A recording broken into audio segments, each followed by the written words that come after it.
विश्वब्रह्म भासे ऐक्य येता देही अनुहाती पाही अपारनाद देखिला पुष्टी संयोगे व्यापिला विश्वतरीच झाला बाह्यानो पिंड ब्रह्मांडाचा विस्तार विस्तारला माझा मीच झाला कोण परी ज्ञानदेव म्हणे यार्थीची सोय घरी माझी माय मुक्ताबाई माऊली ज्ञानेश्वर महाराज की जय. एक तरी ओवी अनुभवावी या ज्ञानयज्ञामुळे श्रीमद भगवद्गीता अध्याय 7 श्लोक 10 बीजं मां सर्वभूतानां विद्विपार्थ सनातनम बुद्धिर्बुद्धिमतामस्मी तेजस तेजस्विनामहम. या श्लोकाचं आपण आजपासून चिंतन करणार आहोत. भगवंत आपली व्यापकता, आपली महती आणि आपण कसे सर्व आहेत हे अर्जुनाला सांगत आहेत. उद्देश हाच आहे की अर्जुनानं युद्ध करावं. कारण युद्ध करण्याकरता अर्जुन हा निमित्त होणार आहे. युद्ध भगवंताच्या मर्जीनंच चाललेलं आहे आणि होणार आहे. त्याचा शेवट काय आहे हे शेवटी भगवंतांनी विश्वरूप दर्शनामध्ये दाखवून दिलं की द्रोणांच भीष्मांच जयद्रथंच कर्णंस्ततान्यानपि योधवीरान मया हतान. मी यांना आधीच मारलाय अर्जुना. युद्धस्व जेताशी रणे सपत्नान. तुला युद्ध फक्त जिंकण्याकरता करायचं आहे. भगवंताच्या मर्जीनं या संपूर्ण सृष्टीमध्ये जे काही घडतं ते त्यांच्या इच्छेनं घडतं, त्यांच्या मर्जीनं घडतं. एक प्रसंग द्रौपदी स्वयंवरच्या वेळचा कर्णाचा अपमान झाला आणि भगवंतांनी इशारा करून ब्राह्मण वेशामध्ये असलेल्या अर्जुनाला धनुष्य लावून अट घातलेले तर पक्षाचा डोळा छेद देण्याकरता खुणावलं आणि अंतर्मनानंच सांगितलं की अर्जुना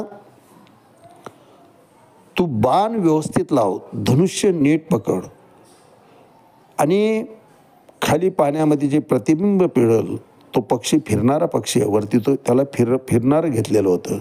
त्या फिरणाऱ्या पक्षाकडे तू एकाग्र टक लावून बघ, दृष्टी एकटक कर आणि लक्षपूर्वक बाण सोड, बाकी सर्व मी पाहून घेईल भगवंत म्हणले. अर्जुनालाही हसू आलं की धनुष्य मी उचलणार, बाण मी लावणार, नेम मी धरणार, बाणही मी सोडणार आणि हा बाबा बाकीचं काय पाहून घेणार आहे. अजून थोडासा अहंभाव अर्जुनाच्या ठिकाणी निर्माण झाला महाराज. आणि मग त्या खाली पात्र ठेवलेलं आहे, वर असलेला तो पक्षी फिरणारा काठीला लावून जो फिरत होता वर्तुळाकार, त्याचं प्रतिबिंब पाण्यामध्ये पडलं होतं. परंतु ते प्रतिबिंब हवेमुळं स्थिर दिसत नव्हतं, कंप पावत होतं पात्रातलं पाणी. आणि मग अर्जुनाच्या लक्षात आलं की अरे कलाकार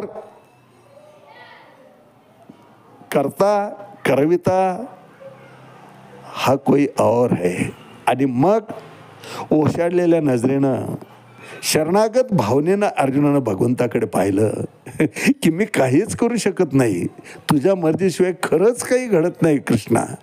आणि मग त्यावेळेस भगवंतानं आपल्या दिव्य दृष्टीनं ते पाणी स्थिर केलं, प्रतिबिंब शांत झालं, फिरणाऱ्या पक्षाचा नेम अर्जुनाला धरता आला आणि त्याने डोळ्याला तो छेद दिला. महाराज मला सांगायचं हेच आहे की वृक्षाचेही पानं हाले त्याची सत्ता, भगवंताच्या मर्जीशिवाय काही. भगवंत हे सांगत असले तरी तो अहंभाव नाही आहे, ही हकीकत आहे महाराज की त्याच्या मर्जीनं काही चालत नाही. आणि जेव्हा आपल्यावर ओढवतं त्यावेळेस कळतं की खरंच त्याच्या इच्छेशिवाय काहीही घडत नाही. म्हणून भगवंत सांगतात बीजं माम सर्वभूतानां विद्वी पार्थ सनातनम बुद्धिर्बुद्धिमतामस्मी तेजस तेजस्वीनाम. हे पार्था, अस्तित्वातील सर्व वस्तूंचं बीज, बुद्धिमानांची सर्व बुद्धी आणि सर्व शक्तिमानांची शक्ती मी आहे ही तू जाण. चराचराचं बीज भगवान श्रीकृष्ण आहेत महाराज. आणि हेच माऊली